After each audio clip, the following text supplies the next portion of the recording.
नमस्कार दोस्तों, आप सभी का स्वागत दोस्तों इस वीडियो में। इस वीडियो में आप सभी के लिए बहुत ही बड़ी अपडेट आई है, बहुत ही बड़ी जॉब आई है दोस्तों आप सभी के लिए, जो कि वेस्ट बंगाल राज्य से निकाली गई है। यानी कि इंडिया कंट्री के वेस्ट बंगाल के अंदर जॉब निकाली गई है। आपको बताना चाहूँगा कि वेस्ट बंगाल के अंदर सिर्फ ये जॉब वेस्ट बंगाल के लोगों के लिए ही रहेगी। तो जो लोग भी दूसरे राज्यों से देख रहे हैं, भारत के अंदर आप अगर मान लीजिए किसी दूसरे राज्य से, बिहार, पटना या फिर किसी भी जगह से, ऐसी जगह जो कि वेस्ट बंगाल के अलावा किसी दूसरे राज्य में आती है, जैसे कि अगर कोई सिटी भी होगी, कोई भी जगह होगी दोस्तों, जैसे कि आप मान लीजिए बिहार, झारखंड, उड़ीसा, मेघालय, मध्य प्रदेश, तेलंगाना, असम, केरला, कर्नाटका, कोई सा भी ऐसा राज्य है दोस्तों, कोई सी भी ऐसी जगह जो इंडिया के अंदर है लेकिन वो वेस्ट बंगाल राज्य में नहीं आ रही है, तो आप वहाँ से अब इस जॉब पे अप्लाई नहीं कर सकते। लेकिन अगर आप वेस्ट बंगाल के अंदर ही रहते हैं तो ये वीडियो आपके लिए काफ़ी खास रहेगा। पूरा वीडियो एंड तक देखना। आप सभी के लिए 390 यानी कि 390 वैकेंसियां टोटल निकाली गई हैं दोस्तों, जो कि एक मेडिकल डिपार्टमेंट में निकाली गई है। और बोला गया है कि ये वेस्ट बंगाल के अंदर ही जॉब रहेगी, और ये जो जॉब होगी ये वेस्ट बंगाल के लोगों के लिए ही होगी। मतलब कि ये जॉब वेस्ट बंगाल राज्य में होगी और वेस्ट बंगाल राज्य के लोगों को ही मिलेगी। अगर आप दूसरे राज्य के होंगे तो आपको ना तो ये जॉब मिलने वाली है और ना ही आप इस जॉब पर अप्लाई कर सकते हैं। तो पहले ही बता रहा हूँ, आप दूसरे स्टेट वाले इस फॉर्म को मत भरना, क्योंकि ये जॉब आपको नहीं मिलेगी। क्योंकि नोटिफिकेशन में ये पॉइंट क्लियर करा गया है, जिसको मैंने रीड करते समय इस चीज़ को देखा था। ये बताना चाहूंगा, आपका नादिया नाम का एक डिस्ट्रिक्ट है वेस्ट बंगाल में। तो नादिया नाम के डिस्ट्रिक्ट से नोटिफिकेशन रिलीज हुआ है। अगर बात करें हम यहाँ पर nadia.gov के ऑफिशियल वेबसाइट में, नोटिस के अंदर आपको ये नोटिफिकेशन देखने को मिल जाएगा, जो कि आपका ये रहेगा। इसके अंदर बात करना चाहूंगा, टोटल बहुत अलग अलग तरह के पोस्ट है दोस्तों। अकाउंटेंट का भी है और बहुत अलग अलग ऑफिसर्स के भी हैं, और बहुत तरह तरह के पोस्ट यहाँ पर निकाले गए हैं दोस्तों, जो कि मेडिकल डिपार्टमेंट में नादिया वेस्ट बंगाल के डिस्ट्रिक्ट से निकाले गए हैं। 390 वैकेंसियां, जिसके बारे में मैं आपको एलिजिबिलिटी, क्वालिफिकेशन, सैलरी, फॉर्म की डेट्स, फॉर्म की फीस, एक एक चीज़ क्लियर कर देने वाला हूं दोस्तों। आपको कोई भी गलती इससे ना हो, कोई भी डाउट ना रह जाए इस फॉर्म में अप्लाई करते समय, इसलिए मैं आपको सारा कुछ क्लियर कर दूंगा। चलिए थोड़ा अगर नीचे चलूँ तो व्हाट्स न्यू के अंदर आपको यहाँ पे मिल जाएगा अपडेट। और दूसरा, मैंने वीडियो के नीचे दोस्तों सारे लिंक डाले हैं इस जॉब से रिलेटेड, चाहे आपका फॉर्म का लिंक हो या फिर नोटिफिकेशन का लिंक हो। बात करते थे यहाँ पर आपका यहाँ पर फॉर्म के लिंक दोस्तों अलग अलग रहेंगे। सपोज मान के चलें, आप जैसे अगर किसी दूसरे पोस्ट पे अप्लाई कर रहे हैं तो हर पोस्ट का अलग अलग से रजिस्ट्रेशन होगा और अलग से ही उसका फीस पे होगा। सपोज मानिए अगर एक कैंडिडेट एक से ज़्यादा पोस्ट पर अप्लाई करेगा तो अलग अलग से फॉर्म का जो है रजिस्ट्रेशन करेगा और फॉर्म का फीस पे करेगा, तो सबका अलग अलग करेगा वो। लेकिन अगर बात करें नोटिफिकेशन की, नोटिफिकेशन सारे पोस्टों का एक ही के अंदर डाला गया है, ये एक ही फाइल में डाला गया है, और सारे मैंने वीडियो के नीचे प्रोवाइड कराए हैं आपको, तो आप अच्छे से देख लेना। मान लीजिए दूसरे राज्य से भी लोग देख रहे हैं तो इसको देश भर में फैलाएं, खासकर उन लोगों तक फैलाएं कि जो लोग तक, मतलब आप जहां तक भी पहुंचा सकते हैं इस वीडियो को पहुंचाएं, उन लोगों तक पहुंच जाए जिनको एक्चुअल में इसकी जरूरत है और वो वेस्ट बंगाल के अंदर ही रहते हैं। तो उन तक पहुंचनी काफ़ी ज़रूरी रहेगी। और फॉर्म के डेट्स कुछ ज़्यादा खास लंबे समय के दिए नहीं गए हैं, यानी कि कुछ पोस्ट के डेट्स तो अक्टूबर के एंड तक क्लोज हो रहे हैं, कुछ के जो है नवंबर के फर्स्ट सेकंड वीक तक वो भी क्लोज हो रहे हैं। तो सबके अलग अलग डेट है। अगर कोई सोच रहा है कि किसी पोस्ट का डेट मान लीजिए किसी पोस्ट का डेट मान लीजिए 7 ऑफ अक्टूबर है, 7 ऑफ नवंबर है, तो इसका मतलब ये नहीं होगा कि हर पोस्ट का सेम डेट रहेगा। लास्ट डेट हर पोस्ट का अलग अलग रखा गया है। यहाँ पर वेस्ट बंगाल की गवर्नमेंट की तरफ से, जो कि नादिया डिस्ट्रिक्ट के अंदर, जिले की तरफ से नोटिफिकेशन निकाला है। हम ये भी जानेंगे क्या ये पूरे वेस्ट बंगाल के अंदर अलग अलग जगहों पे जॉब होगी या फिर सिर्फ नादिया डिस्ट्रिक्ट में होगी, ये भी हम समझ लेंगे। तो सबसे पहले मैं चलता हूँ नोटिफिकेशन को डिस्कस करने। ये आपका नोटिफिकेशन आ चुका है, बात कर लेते हैं नोटिफिकेशन की तरफ से। आपकी ये जॉब गवर्नमेंट रहेगी दोस्तों, इसमें बात करेंगे हम। रिक्रूटमेंट इनवाइट करा जा रहा है, जो भी एलिजिबल कैंडिडेट होगा इन पोस्टों पर नेशनल हेल्थ मिशन के अंदर, ये एनएचएम के अंदर आ रहा है, और नेशनल आयुष मिशन यानी कि एनएएम और एनएचएम दोनों के अंदर आ रहा है। और ये प्योरली ये गवर्नमेंट जॉब तो है, लेकिन एक कॉन्ट्रैक्ट बेसिस पर है, मतलब कि एक सीमित समय के लिए जॉब रहेगी। और कुछ समय बाद जैसे इसका टाइम पीरियड पूरा हो जाएगा, आपको फिर उसके बाद फिर उसके आगे इस पोस्ट पर जॉब नहीं करनी है, ये आप समझ लीजिए। बात करें नोटिफिकेशन की, तो ये 12 अक्टूबर को नोटिफिकेशन रिलीज हुआ था, आप देख सकते हैं। ये कृष्णा नगर, ये आपका वेस्ट बंगाल में कृष्णा नगर जगह है, वहाँ से 12 अक्टूबर को इसको रिलीज करा गया था। जनरल इंस्ट्रक्शन की बात कर लूँ तो आप इन पोस्ट पर अप्लाई करने से पहले सारी बातें ध्यान से सुन लेना। दूसरा यहाँ पर ये है, candidate must be a permanent resident of West Bengal. Candidate permanent resident मतलब कि वो पूर्णतः पूर्णतः निवासी होना चाहिए वेस्ट बंगाल का। सपोज मानिए कोई दिल्ली का, हरियाणा का कैंडिडेट हो तो वो इस पर अप्लाई नहीं करेगा, क्योंकि वहीं के निवासी अप्लाई कर सकते हैं। तो ये मैंने एक एग्जाम्पल दिया। दूसरा, candidate must have knowledge of local language. Candidate को लोकल लैंग्वेज की नॉलेज हो, जैसे कि बंगाली लोकल लैंग्वेज है वेस्ट बंगाल में, तो उसकी नॉलेज होनी चाहिए कैंडिडेट को। और ओनली ऑनलाइन अप्लाई होगा, सिर्फ ऑनलाइन आप अप्लाई करेंगे, जो मैं लिंक प्रोवाइड कर रहा हूँ उससे आप जाके अप्लाई कर सकेंगे। और अप्लाई करने के लिए आपको पोस्ट सिलेक्ट करनी होगी, फिर रजिस्ट्रेशन पे क्लिक करना होगा और कंटिन्यू करके अपना रजिस्ट्रेशन कंप्लीट करके उसके बाद आप फॉर्म भरने की तरफ आगे बढ़ेंगे। ये प्रोसेस होगा अप्लाई करने का। फॉर्म की फीस भी ऑनलाइन पेमेंट होगी इसकी। फॉर्म के अंदर जहाँ पे भी आपको ऐसे एस्ट्रिक दिखेगा, जहाँ पर भी आपको ये वाला साइन दिखता है, उसका मतलब ये होगा कि वो वाला फील्ड आपको जरूर भरना है। सपोज मानिए आपके नाम मांगा गया आपसे और वहाँ पे एस्ट्रिक दे दिया, तो आपको नाम अपना जरूर डालना होगा। सपोज मानिए वहाँ पे बोला mother name father name, father name के आगे आपको यहाँ पर इस तरीके से ये वाला साइन दे दिया, मदर नेम के आगे नहीं दिया, तो इसका मतलब क्या हुआ कि फादर नेम जरूर डालिए, मदर नेम नहीं डालना चाह रहे तो उसको छोड़ सकते हैं। ये होता है, ऑप्शनल चीज़ों को बोला जाता है छोड़ सकते हैं। ऐसा नहीं है कि आप कंपलसरी छोड़ ही दें उसको, आपका आपकी मर्जी होती है उस चीज़ को खाली छोड़ना। सेव एंड टेक, फिर उसके बाद आपको सेव करना है अपने फॉर्म को, और उसके बाद आपको उसको आपको प्रिंट आउट लेना है। प्रिंट आउट मतलब ये नहीं है कि आप जीरोक्स कराने चले जाएं किसी शॉप पर, अभी मत कराना। सिंपली आप ऑनलाइन में इसका फॉर्म सबमिट करके उसका जो है प्रिंट करके, मतलब कुल मिला के डाउनलोड कर लें, अपने डिवाइस में सेव कर लें, सिर्फ इतना ही होगा। प्रिंट आप बाद में करा सकते हैं उसको। और ऑनलाइन नॉन रिफंडेबल फीस, यहाँ पर 100 रुपये की फीस ली जाएगी फॉर्म की, जो कि यूआर वालों से लेंगे, ओबीसी वालों से लेंगे। अगर अनुसूचित जाति जनजाति रहेंगे तो उनसे 50 रुपये ले लेंगे फॉर्म के। और कैंडिडेट को अपने डॉक्यूमेंट्स दिखाने पड़ेंगे जो भी रिजर्वेशन कैटेगरी के हैं, और वो उसके वेस्ट बंगाल गवर्नमेंट से ऑथोराइज होने चाहिए। और इसमें बोला गया है ये फीस वापस नहीं आएगी, तो सोच समझ के इसमें अप्लाई करना। यहाँ पर आप अपना फोटो साइन अपलोड करेंगे, जेपीईजी फॉर्मेट रहेगा उसका। इस फॉर्मेट से अगर आपको कन्फ्यूजन रहे कि डॉक्यूमेंट अपलोड करने के लिए, तो आप वीडियो जाके देख सकेंगे। एक कैंडिडेट जो है मल्टीपल पोस्ट पे अप्लाई कर सकता है अगर वो एलिजिबल है, but in case multiple application for same post are found, तो लास्ट एप्लीकेशन सबमिट मानी जाएगी। सपोज मानिए, जैसे मैं आपको बताना चाहता हूँ, मान लीजिए 3-4 तरह के पोस्ट हैं, वैसे यहाँ पर 33 पोस्ट हैं, लेकिन मानिए आपका एक से ज़्यादा पोस्ट पर अप्लाई कर रहे हैं। कोई कैंडिडेट मान लीजिए 5 पोस्टों पर अप्लाई कर रहा है, क्योंकि वो पाँचों के लिए एलिजिबल है, तो ऐसे में फॉर्म तो वो पाँचों का अप्लाई करेगा, वो सेपरेट अप्लाई करेगा, सबके फॉर्म अलग अलग से भरेगा और उनकी फीस अलग अलग से भर के उसको सबमिट कर देगा। लेकिन अगर कोई कैंडिडेट एक ही पोस्ट पर एक से ज़्यादा फॉर्म भर रहा है, मान लीजिए किसी ने, एक कैंडिडेट ने अकाउंटेंट की पोस्ट सिलेक्ट करी और उसके फॉर्म जो है उसने 4-5 भर दिए, फीस भी भर दी, सब कुछ कर दिया, तो ऐसे में उसका लास्ट वाला फॉर्म एक्सेप्ट हो जाएगा।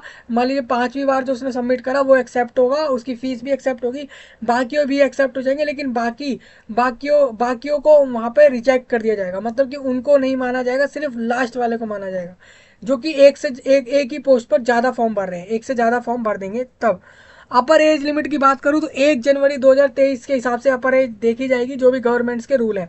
एक्सपीरियंस जो है वो भी आपका 1 अक्टूबर के हिसाब से देखा जाएगा, हर पोस्ट का एक्सपीरियंस 1 अक्टूबर के हिसाब से देखा जाएगा, 1 अक्टूबर 2023 की डेट से देखा जाएगा।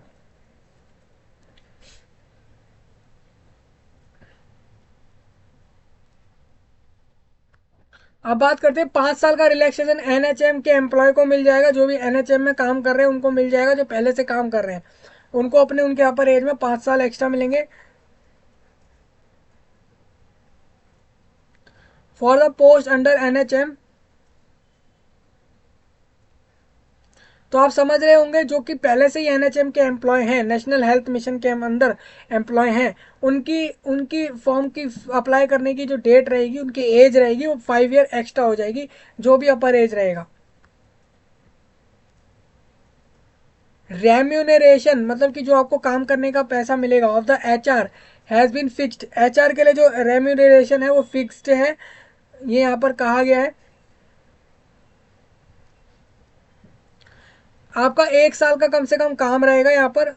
मैक्सिमम पीरियड जो रहेगा वो 2026 तक रहेगा, अनलेस और until the project scheme is extended. मतलब आपको कहा जा रहा है कम से कम आपकी 1 साल की जॉब है, बाकी आपके काम को देखते हुए और ज़रूरत को देखते हुए ये लोग आगे बढ़ा देंगे। Any employ can be detailed anywhere, candidate को कहीं भी within the district in the same और higher tiered purely on administrative ground. मतलब कहा जा रहा है कि detailed anywhere within the district, जिले के अंदर कहीं भी आपको भेजा जा सकता है, जैसे कि नादिया जिले के अंदर कहीं भी आपको पोस्ट करके भेज दिया जा सकता है इस जॉब के लिए। बात करें फॉर्म कब से स्टार्ट हुए तो 17 अक्टूबर से फॉर्म शुरू हुए हैं, और इन्होंने जो है 5 तक लास्ट डेट रखी है फॉर्म में अप्लाई करने की। फॉर्म के फीस की डेट को इन्होंने 6 नवंबर तक रखा है, और एप्लीकेशन स्टार्ट जो करे हैं वो सेम डेट से स्टार्ट हुए फॉर्म। मतलब कुल मिला के कहना चाहूँगा फीस के साथ आप 7 नवंबर तक फॉर्म सबमिट कर सकते हैं। लेकिन अगर फीस अगर नहीं भरी और फॉर्म भर दिया है पूरा, तो उसके लिए एक दिन कम हो जाएगा, वो 5 नवंबर हो जाएगा। अब मैं बात करूंगा आपसे एक एक पोस्ट की कि किस पोस्ट पर कितनी वैकेंसियां हैं, कितनी अपर एज मांगी जा रही है, और एसेंशियल क्वालिफिकेशन क्या है, डिजायरेबल क्वालिफिकेशन क्या है, और कहाँ प्लेस ऑफ पोस्टिंग रहेगा वो बता दूंगा, और सैलरी बता दूंगा। रही बात इसमें सिलेक्शन का क्या है प्रोसेस, सिलेक्शन का प्रोसेस क्या है कि डायरेक्ट रिक्रूटमेंट है या फिर कोई एग्जाम है क्या है। जैसे कि मैं आपको बताना चाहता हूँ, यहाँ पर आप देख सकते हैं यहाँ पर कहीं कोई एग्जाम का कोई बात नहीं करी गई है। देखिए यहाँ पर मेरे को कोई ऐसा पॉइंट नहीं दिखता है जिसमें बोला गया हो।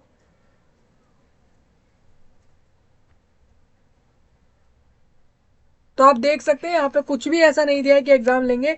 हो सकता है आगे इस रिक्रूटमेंट में एग्जाम हो, तो अभी आप फॉर्म भरिए। इसमें अभी ऐसा कुछ भी नहीं लिखा है कि एग्जाम होगा नहीं होगा। अब आपका कहना होगा कि फॉर्म फ्री फीस किस चीज़ की है, तो फीस फॉर्म की हो सकती है कि आप इसमें अपीयर हो रहे हैं, इसकी भी हो सकती है। नंबर ऑफ वैकेंसी जैसे कि ब्लॉक पब्लिक हेल्थ मैनेजर की पोस्ट के लिए 7 लोगों की ज़रूरत है। 2 अनुसूचित जाति से, 3 UR से, और 1 OBC से, और 1 OBC के B कैटेगरी से। टोटल यहाँ पर 7 वैकेंसियाँ हैं। बात कर लेते हैं अपर एज 40 रहेगी। सपोज मानिए 1 जनवरी 2023 को जो भी 40 के हो गए थे वो फॉर्म भर सकते हैं। मान लीजिए आप अगर 1 जनवरी 2023 से पहले ही 40 के हो गए थे तो फॉर्म मत भरना है, क्योंकि 1 जनवरी 2000 पहले, तो 1 जनवरी 2023 से पहले जो 40 के हो गए फॉर्म नहीं भर सकते, क्योंकि वो एक मेजर हो जाएंगे इस जॉब के लिए। जो भी 40 से कम होंगे वो फॉर्म भर देंगे। SC ST वाले होंगे तो 45 तक भी फॉर्म भर पाएंगे, और NHM के एम्प्लॉय भी होंगे तो भी वो 45 तक फॉर्म भर पाएंगे। एसेंशियल क्वालिफिकेशन ये है BSc यानी bachelor of science in science life science with post graduate degree भी होनी चाहिए आपकी, या फिर डिप्लोमा होना चाहिए मैनेजमेंट के अंदर। प्रोफिशिएंसी होनी चाहिए आपको एडवांस माइक्रोसॉफ्ट ऑफिस चलाना आना चाहिए, जो कि एक एडवांस लेवल का आना चाहिए। और दूसरा आपको बोला गया है डिज़ायरेबल ये रहेगा कि MSc आपने इन लाइफ साइंस में करी हुई हो। उसके अलावा एक्सपीरियंस आपका होना चाहिए public health block public health unit के अंदर, मतलब कि आपको एक्सपीरियंस होना चाहिए पब्लिक हेल्थ के अंदर। तो आपकी पोस्टिंग होगी ब्लॉक पब्लिक हेल्थ यूनिट के अंदर, यानी कि नादिया के जो आपका ब्लॉक पब्लिक हेल्थ यूनिट होगा ना, वहाँ पर आपको पोस्टिंग किया जाएगा इस डिस्ट्रिक्ट के अंदर। सैलरी वहाँ पर आपको 35,000 रुपये हर महीने दिए जाएंगे, कन्फर्म रहेंगे 35,000, फिक्स्ड सैलरी है, इसमें कुछ चेंज नहीं होगा। थोड़ा और आगे बढ़ लेते हैं। देखिए आप क्वालिफिकेशन देख ही सकते हैं, इसमें BSc और मास्टर और पोस्ट ग्रेजुएट मांगा जा रहा है। दूसरे पोस्ट में अगर बात करें 4 वैकेंसी, अपर एज 40 है। अगर मिनिमम की बात करें, मिनिमम आप ये ले सकते हैं कि अगर एक कॉलेज वाला स्टूडेंट होता तो 18+ तो होता ही है, ये उसका मिनिमम होता है। अगर कोई पोस्ट ग्रेजुएट होगा तो 21+ होगा। तो आप ये मान लीजिए कि 18+ और 40 मैक्सिमम, ये मैंने मिनिमम और मैक्सिमम एज आपको क्लियर करे हैं। बाकी आपके रिलैक्सेशन आपके कैटेगरी पे डिपेंड होंगे। इनको भी 35,000 ही सैलरी मिलेगी। दूसरी नंबर ऑफ वैकेंसी 11 जो है वो लेबोरेटरी टेक्नीशियन का रहेगा, उसमें 11 वैकेंसी हैं, कैटेगरी वाइज यहाँ दी गई हैं। ये 12वीं पास चाहिए साइंस स्ट्रीम से, जिसमें PCM या PCMB वाला कैंडिडेट अप्लाई करेगा, या PCB वाला भी अप्लाई कर सकेगा। उसका डिप्लोमा होना चाहिए मेडिकल लेबोरेटरी टेक्नोलॉजी में किसी भी इंस्टीट्यूट से जो भी गवर्नमेंट ऑफ वेस्ट बंगाल के अंडर आता हो, और या फिर डिप्लोमा करा हुआ हो in laboratory technique techniques DLT from school of tropical medicine. दूसरा आपका रहेगा डिजायरेबल क्वालिफिकेशन, ये रहेंगी कि 2 साल का पोस्ट क्वालिफिकेशन मतलब क्वालिफिकेशन जो आपको बोली गई उसके बाद आपने 2 साल का एक्सपीरियंस करा हो लेबोरेटरी के अंदर, वो भी किसी भी गवर्नमेंट या प्राइवेट इंस्टीट्यूट में जिसके पास लाइसेंस्ड हो, जो कि लाइसेंस के साथ अपने इंस्टीट्यूट को चला रहा हो। दूसरा बात करते हैं प्लेस ऑफ पोस्टिंग की, तो ये आपका ब्लॉक पब्लिक हेल्थ लेबोरेटरी के अंदर पोस्ट करा जाएगा नादिया जिले में। नहीं तो दूसरे जिले में अगर जरूरत वहाँ नहीं होगी तो दूसरे जिले में करेंगे, अगर वहाँ पे नहीं करते हैं तो रहेगा वेस्ट बंगाल में ही। रेमोनरेशन 22,000 रुपये मिलेंगे। सेम सेकंड अगली पोस्ट पर 22,000 रुपये हैं। फिर किसी एक पोस्ट पर यहाँ पर मेडिकल ऑफिसर के 60,000 रुपये सैलरी है। ये काफ़ी अच्छा पोस्ट है, इसमें MBBS पास मांगा गया है। तो आप इस तरीके से चेक कर लेंगे, यहाँ पर अलग अलग पोस्ट है और अलग अलग सैलरी है। देखिए एक को दिए जा रहे 3,000 रुपये, 3,000 per day, thrice a week. 3 हफ्ते में 3 बार दिए जाएंगे 3-3 हज़ार, यानी एक हफ्ते में 9,000 रुपये, यानी कि 4 हफ्ते में कितने हो जाएंगे आपके 18,000 और 18,000, यानी कि 36,000 कम से कम आपका ये महीने का हो जाएगा ये सैलरी। तो इस तरीके से आप देख सकते हैं कि पूरे हफ्ते में 3 दिन आपको 3-3 हज़ार रुपये दिए जाने हैं। ये आपका रहेगा। इसमें भी MBBS पास चाहिए। स्पेशलिस्ट मेडिकल ऑफिसर की जरूरत रहेगी पॉली क्लिनिक के अंदर। किसी को 25,000 है, किसी को 60,000 है, सबकी अपनी अलग अलग सैलरी दी गई है। आप यहाँ से चेक कर लेंगे, ये पूरा लिस्ट है। मैं आ गया हूँ सबसे नीचे। सबसे नीचे आप देखेंगे तो लोअर डिवीजन क्लर्क यानी कि LDC जो है, वो इनको नेशनल हेल्थ मिशन में नहीं चाहिए, इनको चाहिए NAM के अंदर। NAM का मैंने ऊपर बताया था आपको, एक बार दोबारा लेके चलता हूँ।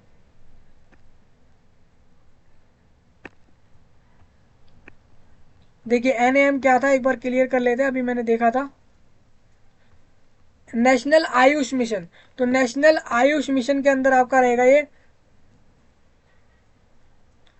नेशनल आयुष मिशन में आपका NAM आ जाएगा। NAM उसको बोल रहे हैं, यानी कि 2 तरह के मिशन है दोस्तों, एक NHM है और एक NAM है। आपको जिसमें लिया जाएगा इस पोस्ट के लिए LDC में, वो NAM में लेंगे, जिसमें आपका एक ही वैकेंसी है। मैक्सिमम अप्लाई करने का 62 एज रहेगा और 65 से 62 के बीच वाला कैंडिडेट, मतलब मैक्सिमम यही रहेगा। मिनिमम आपको एज पता ही है 18 8 20 प्लस, इस तरीके से होगा। और यहाँ पर कैंडिडेट जो है वो मस्ट बी रिटायर्ड, एक रिटायर्ड गवर्नमेंट एम्प्लॉय होना चाहिए। तो ऑलमोस्ट कैंडिडेट रिटायर, कोई भी लोग जो होते हैं वो रिटायर होते हैं 60 के बाद, ऑलमोस्ट कहीं कहीं 50 पे भी होते हैं। तो जो भी आपका होता है अपने ऑफिस के हिसाब से, तो आप समझ सकते हैं कि 60 रिटायर्ड वाले, यहाँ पर एक्चुअल में मैं 60 प्लस नहीं बोल रहा हूँ मिनिमम। आप इसको ये मत मान लेना कि 60 मिनिमम बोल रहा हूँ मैं एज रिटायर्ड के लिए। तो मिनिमम आप इसको 20-25 ले सकते हैं, मैक्सिमम 65 रहेगा।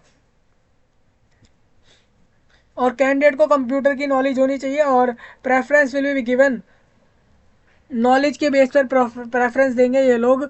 प्लेस ऑफ पोस्टिंग की बात करें तो district medical officer AYUSH Krishna Nagar के अंदर एक पोस्टिंग होगी। रेम्यूनरेशन 10,000 रुपये हर महीने मिलेंगे। तो आप समझ गए सारा कुछ। अगर बात करें यहाँ पर सिलेक्शन प्रोसेस की, तो आप अपने फॉर्म सबमिट कर देंगे और उसके बाद आपको ये आगे क्लियर करेंगे आप ये अपने वेबसाइट पे कि आपको आगे इसके अंदर क्या करना है रिक्रूटमेंट में। तो अभी जो भी एलिजिबल होगा फॉर्म भर देगा। अभी कुछ क्लियर नहीं है रिक्रूटमेंट में आगे किस तरीके से होने वाला है, क्या एग्जाम होगा या डायरेक्ट रिक्रूटमेंट होगी। तो ये अभी भाई इस नोटिफिकेशन में क्लियर नहीं है। सेम आप देखेंगे तो मैं यहाँ पे आपको दिखाने की कोशिश करता हूँ।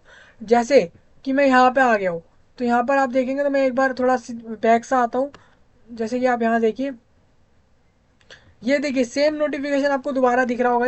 ये सेम नोटिफिकेशन है दोस्तों। मैं आपको बता रहा इसलिए मैंने अलग अलग डाला है टैब में, जैसे कि आपको समझ आए कि अलग अलग पोस्टें तो हैं, नोटिफिकेशन सेम ही है लेकिन रजिस्ट्रेशन अलग अलग होगा पोस्ट का। तो मैं यहाँ पर जैसे कि रिक्रूटमेंट में आ जाता हूँ, वेबसाइट से रिक्रूटमेंट पे आ गया मैं। तो आप देखिए ये नादिया के कितने सारे रिक्रूटमेंट हैं, आप यहाँ से देख पा रहे होंगे। मैं जैसे कि इसको व्यू करने की कोशिश करूंगा तो मेरे सामने ऑटोमेटिक ही इसका आ जाएगा रिक्रूटमेंट। डायरेक्ट नोटिस बोर्ड की तरफ चल लेते हैं। तो ये सारे आपके नोटिफिकेशन है दोस्तों। आप जैसे कोई अप्लाई करना चाह रहा है, यहाँ से मैं व्यू करता हूँ तो ये 2 पेज का आ गया है।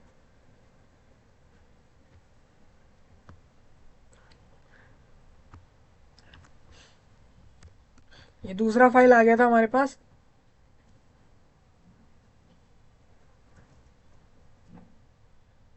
हाँ देखिए ये वाला पोस्ट है, जैसे कि